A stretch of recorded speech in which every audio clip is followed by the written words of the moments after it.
Hello, welcome to another episode of Idol Stand Nation. What's up? You know, one of the things I was worried about was that we would get a slowdown in releases in October, late October and into November. Nah, man. And thankfully, that is not the case.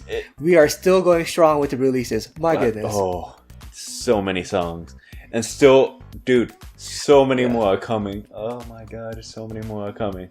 Oh my goodness, yes. Like, the month of November, like, just looking at the lineup of comebacks, it's just so ecstatic, like, for everything else that we got coming up. So, you know, look forward to it. So, you want to kick it off with this first one? Oh, first two. Actually, it's first a double two. release. First two. First two. Yes, so this is a Bowl 4. Now a soloist.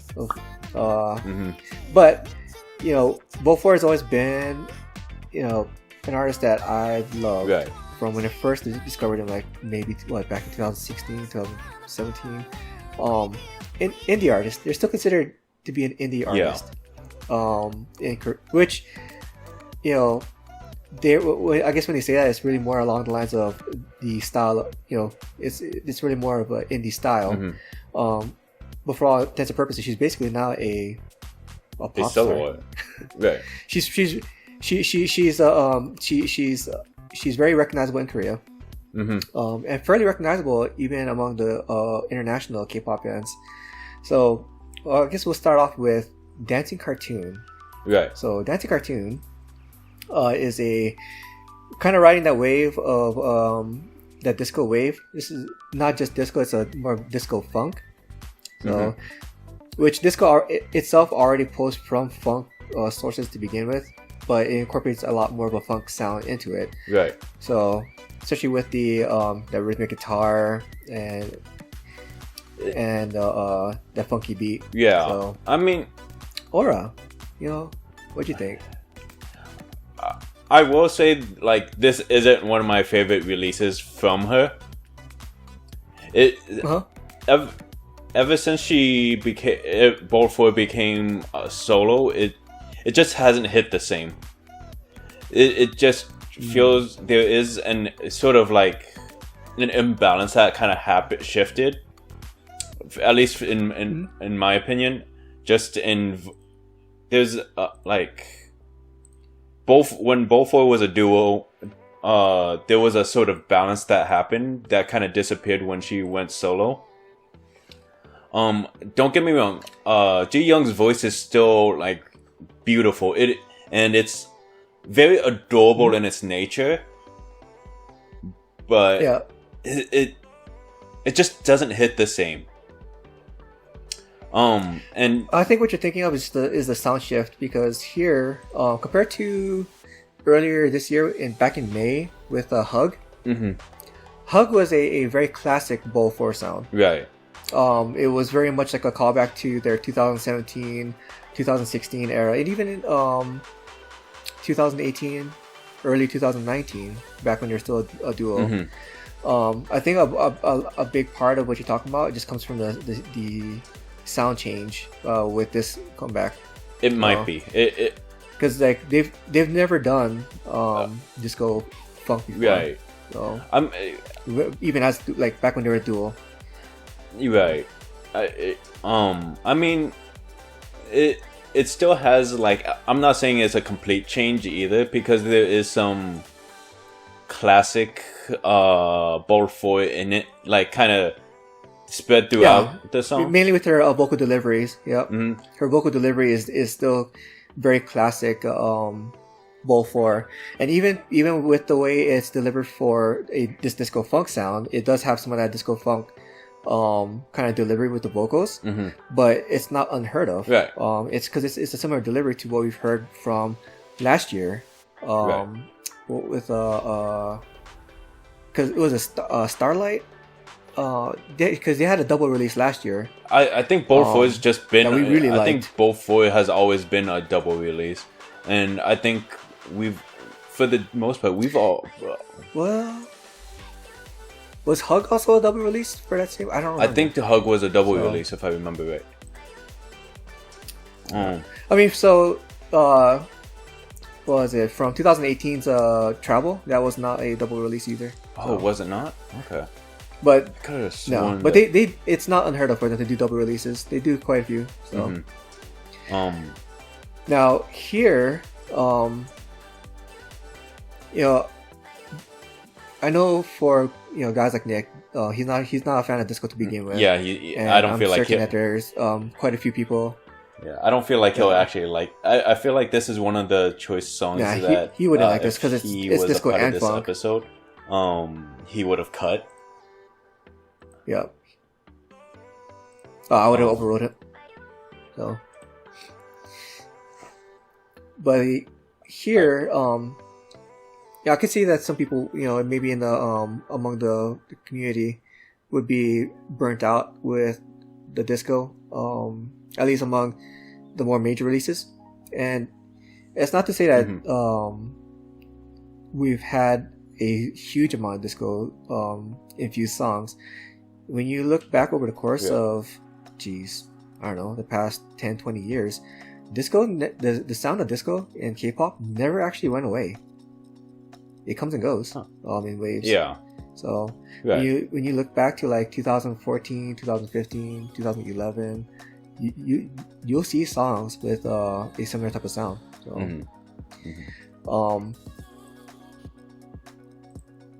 now, I would say that among the core Vol 4 fans, I think they would still really appreciate the kind of this, the lighthearted feel, the feel-good feel, right? Of the concept of the music video and the song, and her vocal delivery. Right. Yeah. Her vocal delivery has always been great. I don't know.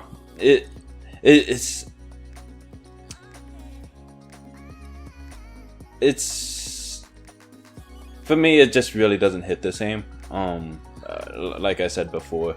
Yeah, because it's not the acoustic indie sound that we were accustomed to. Yeah. So and. I thought you were going to say something. It's just something that I feel like I still need to get used to. Because I don't think it even has been a year yet. Since May. Since they when was that? Like April? Well, Hug was I want to say Hug and which was back in May. That was the first among the first releases that ever since they split up. Yeah, so so it's just going to, for me, it's probably just going to take a little bit of time just to get used to. So that's honestly just it. Yeah.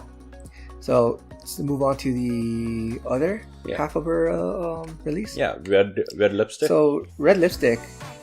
Yeah. So this one,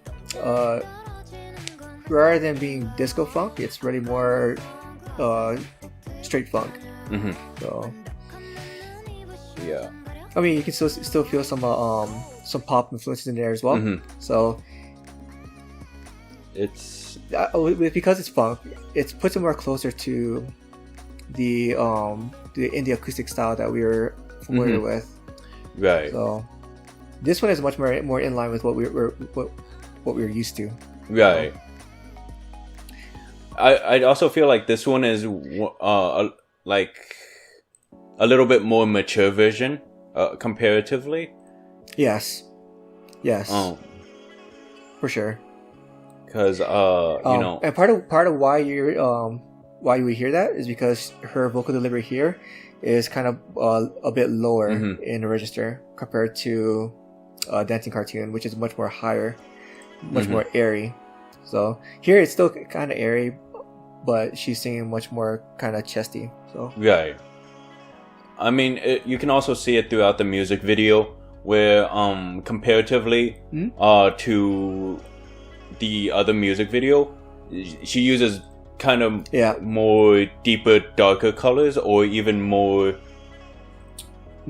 like colors that pop out more instead of stuff that kind of blends into the background. Yep. It's more defining the overall throughout the image music here video. is much more. Yep, it's much more mature and sultry, whereas Dancing Cartoon was kind of much more lighthearted, kind of ditzy. You know, kind of like that lovesick ditziness, right? With Dancing Cartoon, but here it's much more kind of a mature. Yeah, you know, like she kind of carries herself like as a ditz in Dancing Cartoon. Mm-hmm. So like, you know, we see two sides of her. Mm-hmm. It's and you know, if you are not a fan of one, then you know maybe you like the other. Yeah. So definitely worth checking out both. Really. I definitely like Red Lipstick is much more in line with what we're used to. Mm-hmm. I definitely like the Red Lipstick a lot more. It is more in line. I very much enjoy her vocal delivery, that sultriness, that chesty voice. That was something that I enjoyed a lot more. And which really works well with the funk musical accompaniment. Mm-hmm. You know, that was much closer to that style really for vocal deliveries. Mm-hmm. So. Yeah, because man. Yeah. I felt like this song found a better middle ground for kind of what was missing. Because this one starts to fill in comparatively. This one starts to fill in all the parts that were a lot more parts that were lost when Bold Boy became a soloist. So, but yeah. Now, they still used a lot of the same sets between the two music videos, which is good. Yeah. Right, not complaining. And it helps kind of give that continuity between the two comebacks. Kind of gives them that kind of bridging feel. Right. Like they really do accompany each other. It's like two sides of a coin. Especially with the sound as well. Mm-hmm.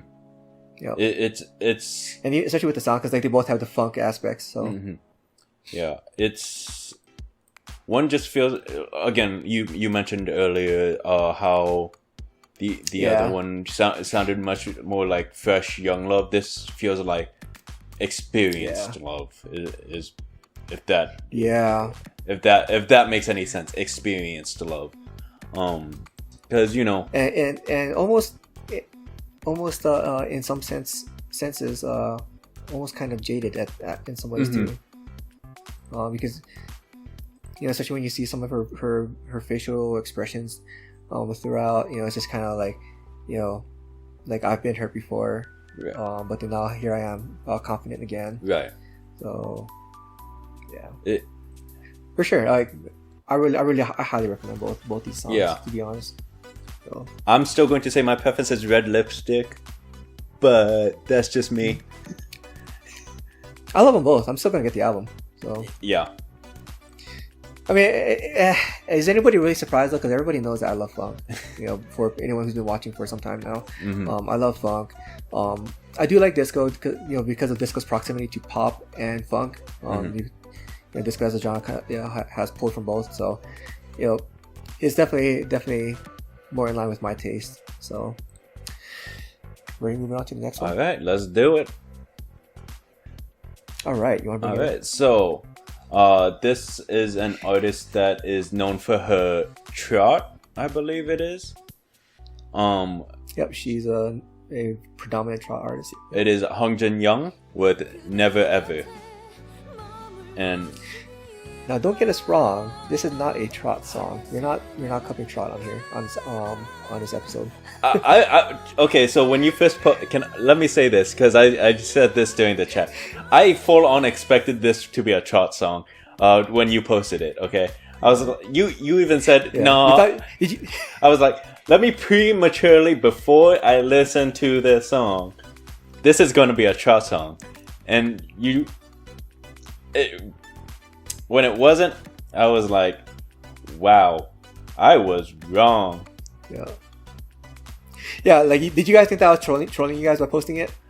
No, because it definitely adds variety, and even during her trot songs, Han Jin Young's vocals are absolutely amazing for all her songs that she's sang. So, like, I'm not really surprised. And especially since for her trot stuff, it's more like trot pop and like fusion, trot pop or trot and like electro pop, electro swing. Right. You know, she does a lot of fusion songs. Mhm. Here, this is not trot. If you do hear anything that sounds like trot in this song, which by the way is called Never Ever, it's because of the trot's proximity to folk. So this is a folk ballad. Is what the song is. You got some folk instrumentation, some folk vocal deliveries with a set in a ballad type of setup. So with still some folk musical influences. Mhm. So her vocals here are very, very well executed. It's And I think a big part of it too is just the musical accompaniment. It's just so emotional with the way it's delivered, right? Especially when you got those strings at the very beginning to really kind of set the stage, set the ambiance of the song. oh yeah. And then when she comes in with her kind of folk vocal delivery, it does kind of have like that rustic feel to it. And this song would not feel out of place in an OST for like one of those historical like themed dramas, like something that was set back in like the 1600s, 1500s, 1700s, right? Yeah. Oh my gosh. That's where I felt like it would have fit so well, like as one of those like opening OSTs or ending OSTs. I could definitely see it. Yep. Absolutely, yes, as an opening, or no, as more like an ending. Yeah, for sure, as an ending. But yeah, that the opening violins just, when I first heard that, I was like, hold on. This is not true. If this is a trot with violins, I'm gonna feel very awkward for this. But what it like. How it just like eases you into the song and kind of brings you into her vocals. That I was just blown away. And then and part of it with the vocals too, like some of that vibrato that she incorporates. It really does kind of help move you inside when she does that, right. So and yeah, absolutely. Like, and then kind of watching her throughout this music video, it just feels so calming. Like, like that yearning, that kind of feeling of loneliness that you can kind of feel just watching her is so well captured with where the instances where the colors are either drowned out or like the colors are so dark that that emptiness feeling was so well captured. It contrasts her. It absolutely contrasts the personality that you see on Running Man when she's paired up with Jungkook. Yes. I was gonna find a way to sneak this in there, but I was gonna say this song feels like a song directed at Jungkook, like Never Ever, like because like on one of the episodes of Running Man, right? She was like, how come you never called me to Jungkook? Because after Turbo, she's absolutely adorable. She's adorable. After Turbo, we know Jungkook became a ballad artist. Imagine her singing this to him, like a folk ballad with a ballad artist, like. Yep. Now, another thing that kind of adds to like that rustic feel of the song, they incorporated the kayakun, which is a Korean instrument, a Korean stringed instrument that you pluck on. Yeah. Kayakun, having that in here, I love the way it sounded, and a part of me kind of wishes that there would be a bit more prominent, like it would feature more prominently in the song, but then I feel like it would disrupt with her vocals too much. Right. So like maybe if there was like an instrumental version of the song, and have the instrument as more prominent in that version, I would love to hear that as well. Yeah.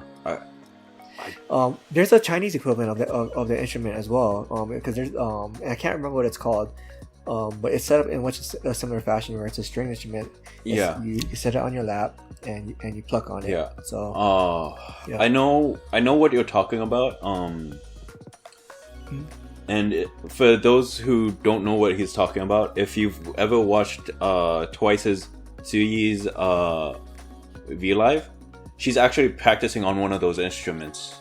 Oh really? Yeah, she's been practicing for a little bit. She's actually played it on 2 V Lives I've known her. She's actually played it, and it's not bad. It's still like she's still fairly new.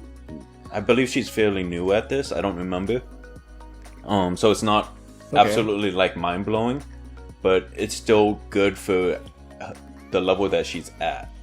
So she must look absolutely beautiful too while playing it. I know this. It is. So yeah. We'll post an image of what it is, and with a caption of the actual title. I want to say it's a guzheng, or because I know it's not an erhu. An erhu is kind of like a violin with. It's the one that is it's kind of like a like a standing violin. It's not that. It's not that one But no. It's smaller than what a standing violin would be. Like, so it's more like in your lap, right? For like the bottom part of the instrument. Okay. Yeah. I know what you're talking about. It's all right. But that I know it's not an erhu that I'm talking about. That's the only. But for some odd reason, that's the only name that comes up in my brain. So yeah, if you want a very calming and soothing song that kind of takes you back to like a older place in older time, kind of put you at ease, and especially if you want to I don't know, maybe do some meditation too. Han Jin Young's Never Ever. Get some chamomile tea, and even if you're not just just sip on some tea and relax. Such a great song, such a great music video. She's so she is what, 34 now, 35? Is she? I can't remember how old she is. I thought she was younger. I thought she was thought she was like in her late 20s. No. So she originally debuted as part of a girl group called Swan, I believe, back in 2007. And then after the group disbanded, or she left the group, I can't remember what happened. She re-debuted as a trot singer. And she's really known. If you don't know who she is, she's very known for her aegyo. She's very adorable. I know she was on Unis.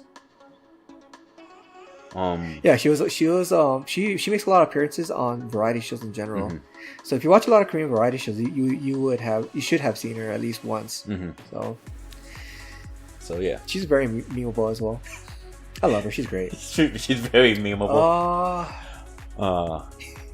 Should we go after and go and talk about another chaotic group? Memeable. Yes. Good chaotic. Okay. Yes. Probably better words. Good chaotic. Another. Yes. Good chaotic. One of our favorite groups among the three of us. Yeah. Mm-hmm. MAMAMOO. Aya. So this is an interesting song. When I first saw the music video, I thought it was going to be kind of like another callback to Egotistic from 2018 or 2017. Mm-hmm. Where Egotistic was much more Latin infused. This one does have some Latin inspirations. More specifically, I believe it was Brazilian funk, but it also incorporates some Middle Eastern aspects. Kind of like some Arabian melodies. Mm-hmm. So it pulls from quite a bit. So I definitely felt the Middle Eastern part. Especially in the visuals, right? Yeah, the visuals were heavy Middle Eastern. I don't know. Yeah. I'm not as well versed in the Middle Eastern culture. I definitely want to learn a little bit more. But a lot of the costumes very much look like it's inspired by the Middle East. Yeah. Especially Middle like East or the even Pops. North African. Yeah. Yeah. Like, Yeah. So, now, I know one of the things I've seen with from the community talking about this song is it's less singing and kind of more of a sing talk vocal deliveries outside of the rap. right. And I know from seeing from some posts talking about other songs that like I know there are parts of the community that are kind of burnt out on the trend of sing talk in K-pop, and I honestly don't feel that way because we as a channel, right, between the three of us, we are so up to date with a lot of these releases that we see a lot of other songs that just aren't, that probably don't get the exposure among international fans, especially in the US. Where they are very very vocal, much more actual singing. So I think that's what they're missing. So I could see why a lot of the US K-pop community would say like, yeah, I'm getting kind of burnt out on this whole sing talk. I'd like to see some more actual singing. So what I would say about that is, expand. What's up? Like expand. It's expanding your taste because we've talked about a lot of different artists with their vocals. We've talked about different artists with sing talk. We go to our general and our Discord. We post like so many freaking songs. It's like it's honestly, I was gonna say like I think maybe part of it is that they just don't know where to find those type of songs to to get that additional exposure. Maybe they only just get everything from 1K or off of what their friends post on social media and whatnot. Right.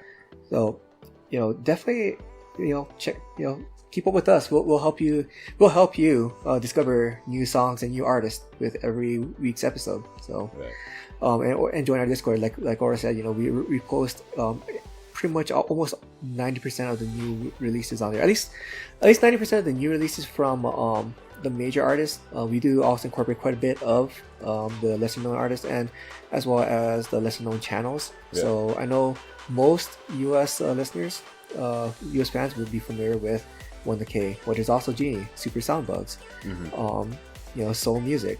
So we're plugging in these other channels, and what it's funny, we're just plugging in these. Yeah, we're not sponsored by any means, by the way.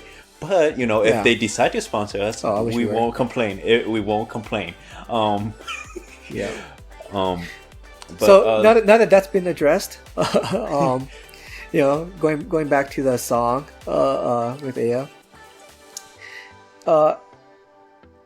I liked it a lot. Actually, I actually thought that I wasn't gonna like it, but it's because I guess because of the sheer variety of musical styles that they've incorporated, and especially with all the I'm exaggerating here when I say this, but it almost feels like different movements within the song. It really is quite a bit of variety, and it just goes, but it still feels what's the word I'm thinking of? It doesn't feel like everything's still a mishmash, just tossed together. Like, no, it still feels like one cohesive song. That's the word I was looking for, cohesive. So, for me, I'm still on the fence for this song. I am not fully on board, but I don't dislike it. I'm just on the fence. There are traces of the song that I'm not as drawn into, and with what you said, sing talk. There's definitely the parts of the sing talk that I'm not a big fan of. So, but what I do like is while I generally like the song. Sorry. Go ahead. Yeah. Okay. What you got? What I do like is the imagery and the callback to the previous song, with Hwasa and the pickaxe. Because if you watched, she wore the outfit from the ending of the last music video, and she had that pickaxe from the very end. Yes. Yeah. Well, it's funny because like that scene like literally just popped up on my screen as you said it. So okay, yeah. For Mundio, I really liked her hair in this music video. Like it's really pretty, like really pretty. I mean, like, you know, it's not like super, or I should say, one of her hairstyles in the song that featured prominently. Mm-hmm. It's not like super, you know, what's the word I'm looking for? Avant-garde or anything like, you know, amazingly fresh or anything like that. Yeah. I'd say like for styles that she's had throughout their releases and performances, it's almost like your basic half updo. Mm-hmm. But the way she wears it, especially with her hair color, it just feels so regal in this music video, especially with their outfits that they got. Mm-hmm. Especially in one of those scenes where she's drawing back the bow and shooting the arrow. Mm-hmm. She just feels so regal and like, you know, there is so much regality. She's very high class. Dude, there is so much regality, the high classness for all the members. All like that gold coloring for their clothes. Yeah. They were absolutely. And especially for that scene I was talking about, she was wearing like this kind of 1800 style, the coat and the frock and all that, and the boots. Yeah. Mm-hmm. So absolutely, whoever continually has been styling them, they've been styling them really well. And I'm gonna say I appreciate it. And it's just so. And then the choreo, I love the choreo for this song too. Yeah. So, what do you think of the I will dance still break? say that once you had that drop. I don't know. I just, when it comes to this song, I'm just I don't know. I don't know how. I mean, I'm talking about like the dance choreo at that part. Oh, yeah. I absolutely loved it. Because you said you generally like the choreo. Mm-hmm. Okay, yeah. Like that, especially for that to come like right towards the end of the song. It was such a great way to end it off. Yeah. And you know, for anyone who doesn't know right now, if it seems like we're kind of weird in our conversation, my ping is incredibly high right now. So like, yeah, I'm missing a lot of his visual cues because his camera is showing us frozen at the moment. So yeah, I can't really pick up on where he's trying to go. So yeah, sorry if it feels weird with that. I'm working entirely off of audio cues here. Dude, I'm working on nothing because half of the time you're kind of frozen or you don't make any sound at all. I'm like, yeah. Oh, okay, yeah. Oh, I wish I screenshotted that. Oh, because your face was like, oh, just for the longest time. Oh, okay. Yeah. So going back to the song, I would say like the only one major problem that I do have with it that keeps it from being very repeatable for me to want to listen to it end on end is they incorporated a lot of vocal fry. So if you don't know what vocal fry is, it's when someone kind of talks like this. Mm-hmm. You know, like the way it kind of how the voice kind of rumbles and troubles like that. It is scientifically proven that a lot of people dislike vocal fry in normal conversational speech. So if there's any of you people out there who talks that way, you might want to try and kind of cut that out because it makes a lot of people dislike you. So it's, I would say,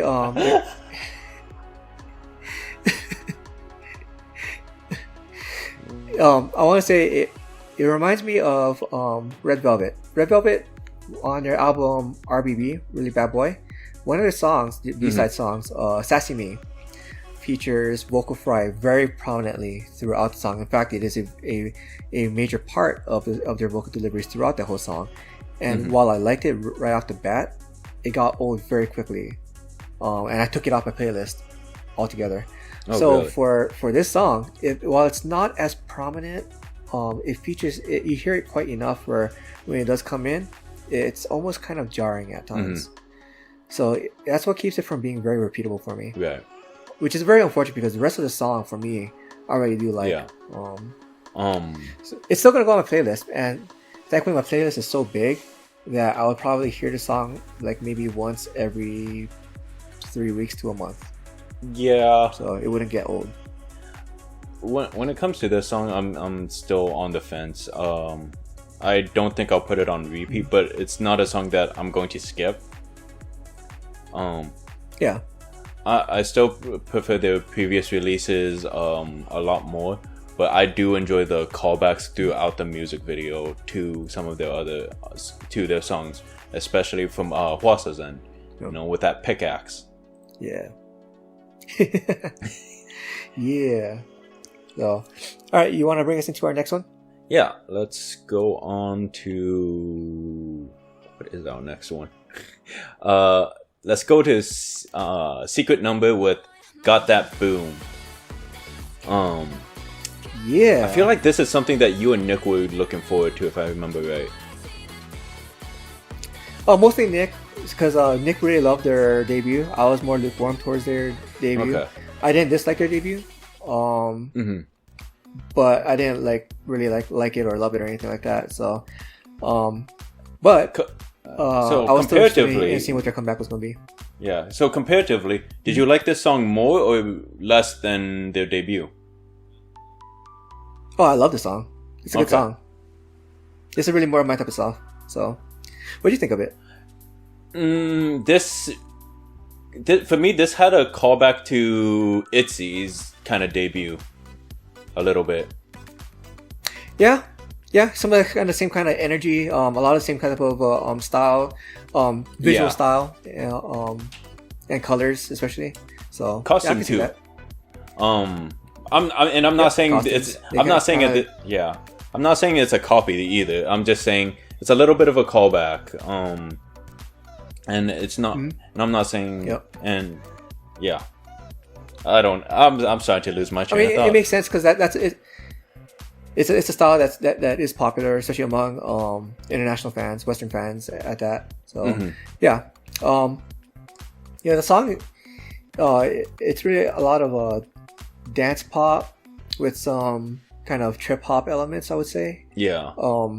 So it's a high energy song, and I've said before, I really like these type of high energy danceable songs. Right. And it is very much that. In fact,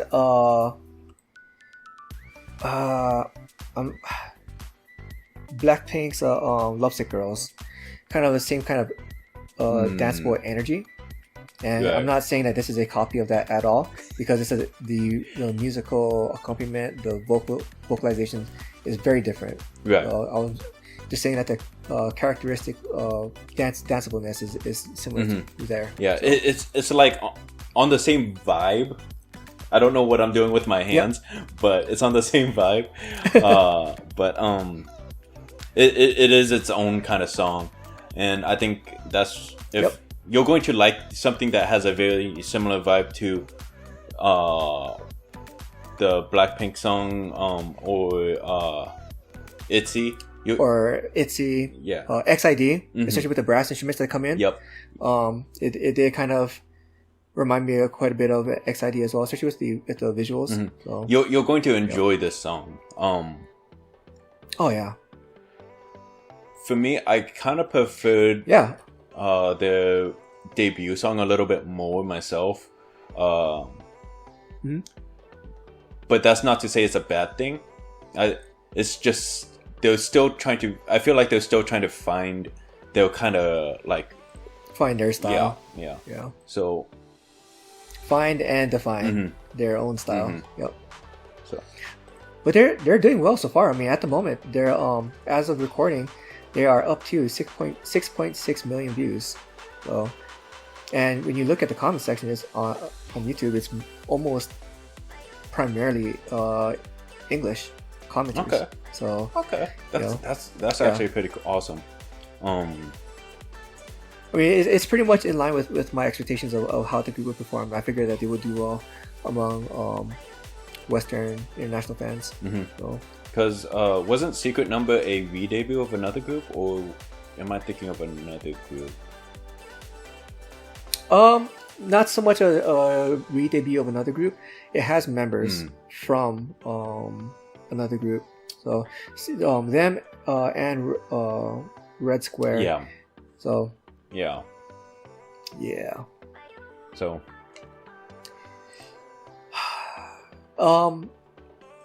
Music video. It's a lot what you expect from what I described the song. It's very a lot of showing their choreography in a kind of dance club type of setting. Or it's not a dance club itself, but it has the kind of visuals that you would expect, visuals and aesthetics that you would expect from like a dance club. neon lights, dark rooms. Lots of neon lights, disco ball. Yeah. Yeah. Yep. Yeah. So it's a very fun high energy song, music video. I like it. What more is there for me to say about that? Yeah. We didn't say anything about the mixing and mastering, which means it was done just right. If it's transparent and it doesn't stand out to you, it's done right. So I mean, I'm still trying to I'm still learning about the mixing and mastering part that you guys talk about. So I'm not exactly at your guys' level yet. So, think of it this way: when something sounds weird about the sonic properties of a song, like why does this bass sound so weird, or why does this sound so flat, then there's something wrong with the mixing and mastering. If you don't hear anything that sounds weird about the way the music or the vocals sound to you, there's no problems. all right. No. Man. So, Secret Numbers got that boom. It definitely got that boom. This is a song I think that will be on repeat for me. I think I will have this song on repeat for a while. So at least for the rest of this year. He said it. He said the song has that boom. Yep. Of course I was gonna go there. We gotta have a bit of cheesiness in every episode, man. A bit. I feel like we're already on that cheesiness overflow. You've said a few cheesy things. Hey man, I gotta bring it every episode. So. Okay, ready to move it on? Yeah, let's go to Very Good Asio. So it's actually Akio. Akio? Okay. And I was looking this up because I was wondering what language is that. It's not from a language. It's from Harry Potter. It's what? Yeah. So I don't know Harry Potter. I've never read the books. I've never watched any of the movies. I just knew that from googling it. And I'm like, oh, so it's from Harry Potter. So.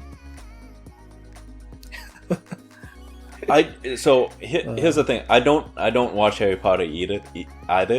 My friends are trying to get me into it. My friends have described me as a Hufflepuff. I don't know what that means. I don't know what that means either. Yeah, I don't know what that means. But my friends say I'm a Hufflepuff. I don't know if that's a good or bad thing, but if you're a Harry Potter fan, there you go. But yep.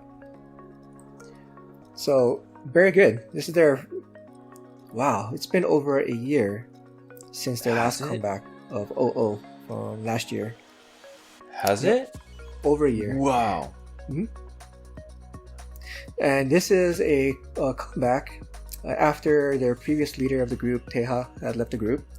Taeyeon is still not in his comeback. She's on hiatus for health issues.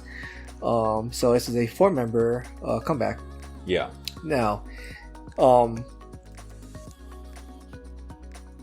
this song and the visual style is very reminiscent of like 2016 to 2018 era. You know, that kind of how we had a lot of fresh and pure pretty concepts from like G-Friend, April, Oh My Girl.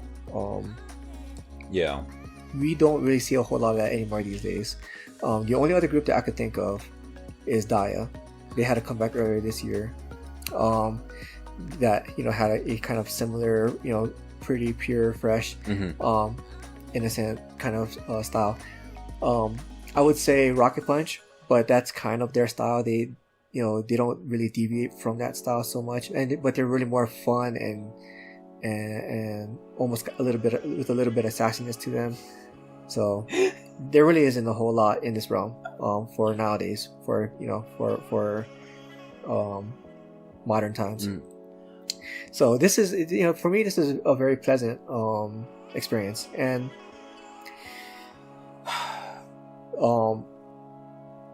something else that is different, and I don't typically like this a whole lot with other songs, but it's a very synthesized vocals. But that's actually part of Very Good. They do that a lot with their songs. They've done that with their previous release, OO. You know, with the release before that with Apple, Mellow, Angel. So, you know, that is a part of their style. In fact, there's a Japanese pop group, Perfume. You've heard of them, right? Yeah, I've heard of Perfume. I haven't listened to Perfume in so long ago. Yeah, they're. I don't know how they're doing now. I know for a good long while they're one of the top J-pop groups in Japan, especially, and they do something very similar. They have very synthesized vocals, but their musical style is much more electronica, electropop. So this one is kind of borderline on that. It's more kind of electropop, synth pop, even some kind of electro swing at points as well. So, but it's much more pop oriented versus the electronic side. Right. That's where they're nowhere near, you know, being similar to like Perfume. Right. So, as a song, I would say that this is probably like one of my guilty pleasures. I like it. I can see a lot of people not liking it at the same time. I don't think this is a song that would be very popular among, especially among international fans. Right. But this song, so I feel like there is a bit of a contrast in, because like they kind of use a deeper, like while the song feels cute, the instrumental accompaniment is very much of a like bright cutesy, but the like vocal timbres, I believe, it is much more on a lower range than most cutesy groups, you know. At least for this song, they that comes from the synthesized treatment. It's kind of pitched a bit lower because of the synth treatment. Okay. Their natural vocal timbre is a little bit higher. Okay. So, and they could make for much more cutesier sounding vocals if they wanted to. Right. And if they didn't do that synth treatment. So. Right. But yeah. In fact, so like Taeyeon at her points with her vocals, she is kind of breathy and chesty with her vocal deliveries. You know, kind of which you would associate with a more mature sound, and it kind of gives it a more sultry, sexier feel. But then it's kind of playful in a way too. So, I definitely see where you're coming with that. Yeah, because I still don't know very much about Very Good, so I just know like from this music video, it kind of feels like it's cutesy, but they're also trying to bridge the gap to a more be sexy at the same time. Not sexy, but more mature kind of feel. And I could be very much wrong. It kind of feels like they're going back to a key tier or like kind of that era, because a lot of the fandom too even said like it does it feels like a throwback to Angel era, which is from 2016. Okay. Their previous comeback, OO, was a bit more a little bit more mature, and 2018 was one of their busiest years. Apple was much more sexier in concept, and as well as one of their they had a subunit release. I can't remember the name of the track at the moment, but that was a very much more mature and sexier concept. Okay. So, yeah. So they kind of go back and forth between you know mature or sexy or cute and pretty. You know, they don't really stick into a single type of visual style, visual concept. I mean, visually, this is very with all the like pastel colors, all the like kind of the dance choreography, lots of pink. Yeah, lots of pink. The lighting very much kind of shows off the cutesiness and youthfulness of all the girls. And like fun, especially the fun side. Oh yeah, you know? Yeah. It's very much filled with like a bunch of smiles and whatnot. Very much not like the or the sultry like look. Yeah. And that my sultry look just looked really angry. I'm so sorry about this. Yeah, it was a very angry sultry. Yeah. I would say like those high note deliveries in the song is really piercing. Like wow, like it's belted really high. But I mean, also part of that too comes from the synth layers that they added on top of it to help kind of really make it feel much more impactful. But it's not to say that the vocalist can't do it. She's actually very capable. So, yeah, this song I've actually probably listened to this song the most throughout this week. Okay. So, yeah, and I'm not lying to myself. I'm not trying to lie to anybody. I don't think that this is gonna be a song that's be very popular, mainstream wise. I don't. But hey, check it out. You might like it yourself. Yeah. So.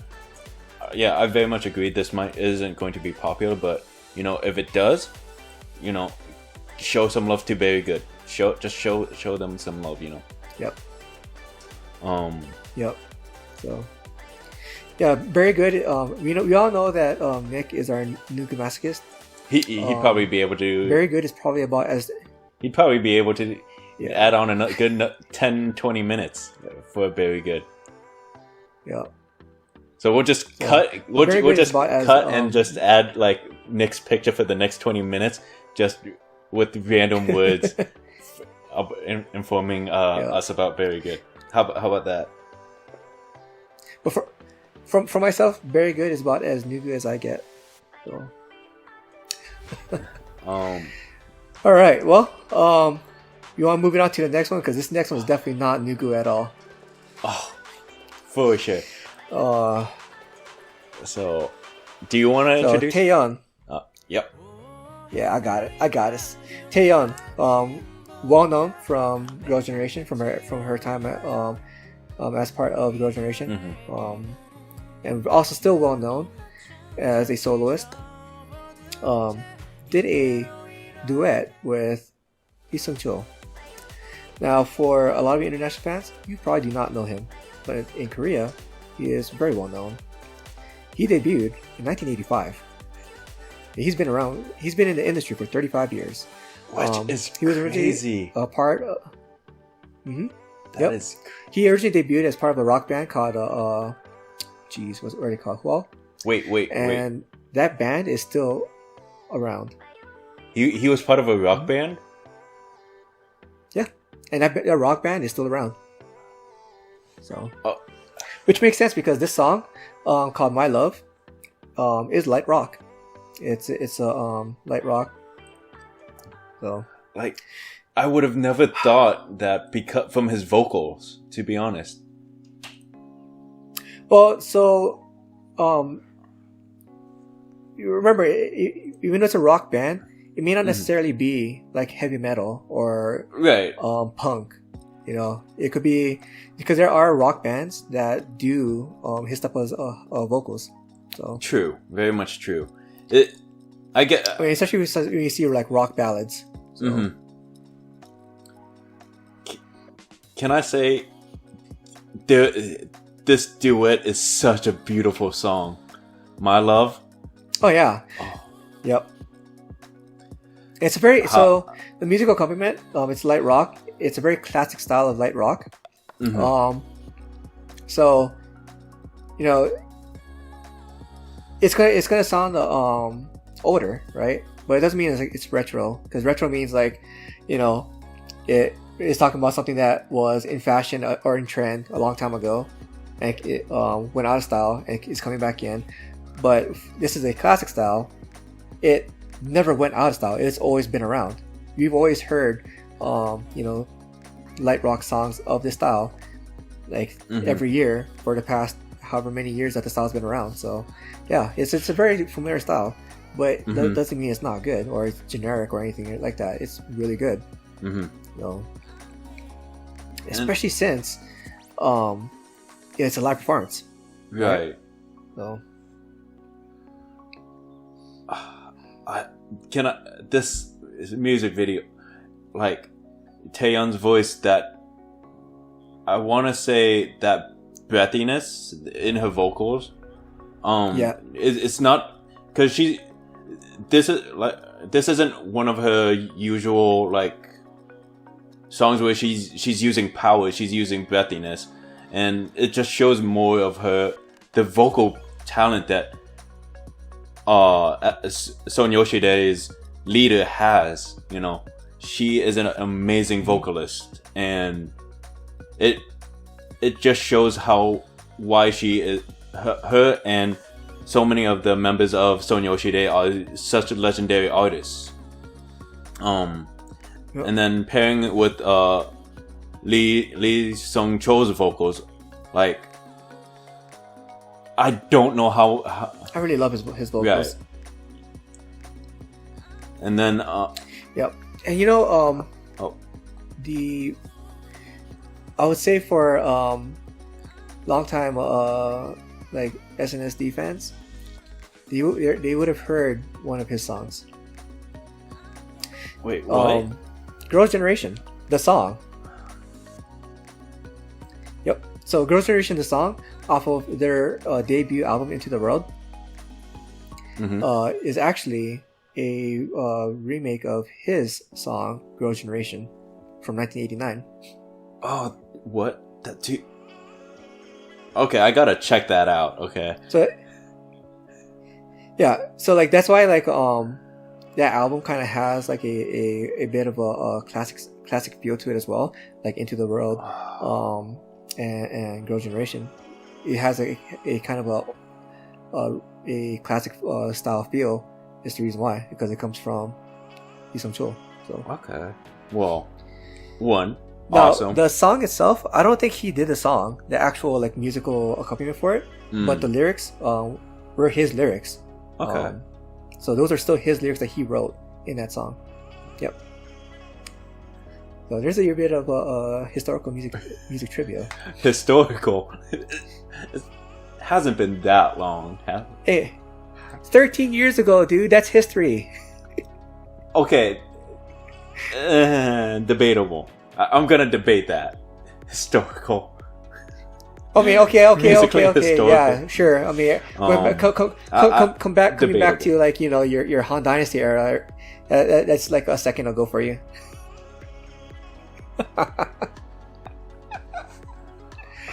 Okay, I was hoping we could not get through that because Nick wasn't here. Come on, just one episode without Han Dynasty. But no, you know, I really like the live instrumentation in the song. You know, the piano, the bass guitar, the guitar, the drums, and then going with their vocals. It shouldn't be a surprise to anybody. I love that. I really do. So I love the performance, how everything is set up as a uncompressed. Oh yeah, and we've seen this before with other with other releases where they do showcase like the more specifically H&D, right? If you remember that, they would show like the band members and whatnot in the background. Right. Here they do a bit of like a kind of an unsteady cam, like as if it was doing a handheld camera, right? Where they kind of let the camera just kind of float around, not stay, steady. I actually like that. Right. It gives it a much more lively feel. So. Yeah. Oh, I think I. Oh no, never mind. I thought I got disconnected for a second. Okay. Yeah. I was like, "What's going on? Everything's disappearing." But yeah, no. That lively feel. Yeah, I definitely very much agree. Yeah.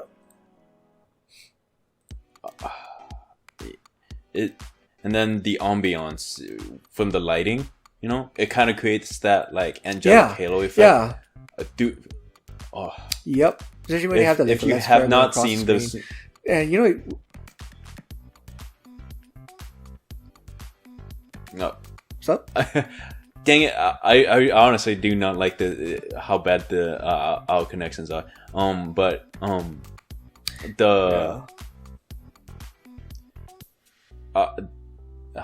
how it kind of highlights the entire band. I just love how it highlights and kind of creates that angelic halo effect on everyone in the band. Yes.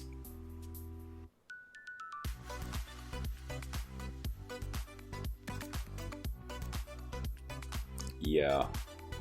Yeah, and like you can definitely see that in a lot of the shots, like the close-up shots of their faces, where they do have like the cameras right behind their head, like in the background. It's positioned right behind their heads to give that halo look. It was very well done. So.